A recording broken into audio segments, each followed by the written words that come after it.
why did the Big Bang take place? That's another very good question.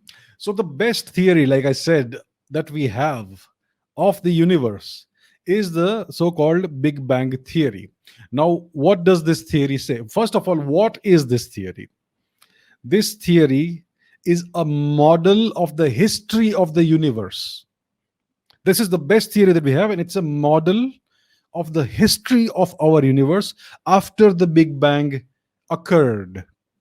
It is not a theory of the creation of the universe. That's what we have to understand. There's a big difference. The Big Bang theory is not a theory of the creation of the universe, it is a model of the history of the universe after the Big Bang took place and after the very early period of the universe's history, which we don't really understand very well. So, around 10 raised to so basically, the universe had a birthday. The universe, there was a point in time, so to say, before which there was no yesterday in the universe. So the universe emerged at a certain time, at a certain time, you can say that, yeah. But before that, there was no time. So the universe had a birthday, and everything proceeds further in a certain direction of time from that point onwards. So when the universe was about 10 raised to minus 36 seconds old, it was about the size of a tennis ball or cricket ball or an apple.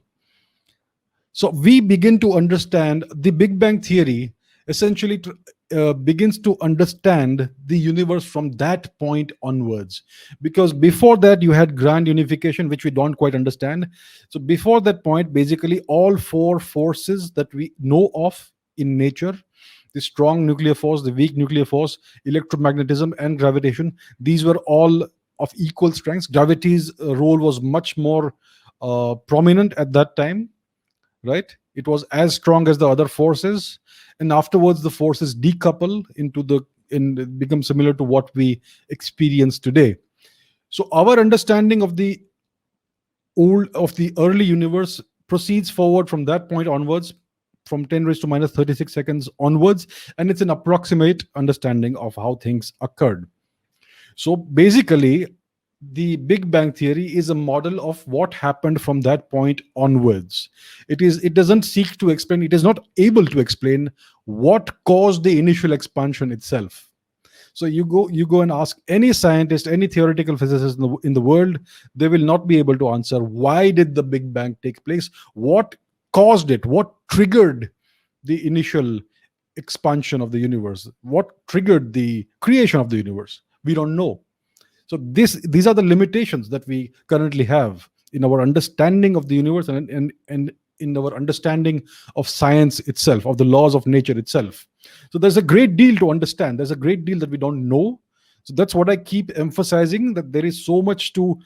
That's why physics, theoretical physics, and physical cosmology and astrophysics. That's why it's so interesting. It's so fascinating because there is so much still left to understand, so much still left to discover.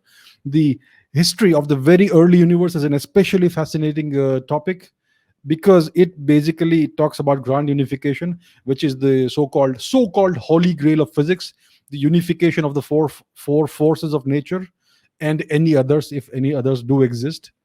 So basically, that's your answer. We do not know what triggered the Big Bang, what laws or what forces or what it was that triggered this event. We don't know. We only understand what happened after a certain point in the very early history of the universe, and that too, it's an approximate understanding. There are still many data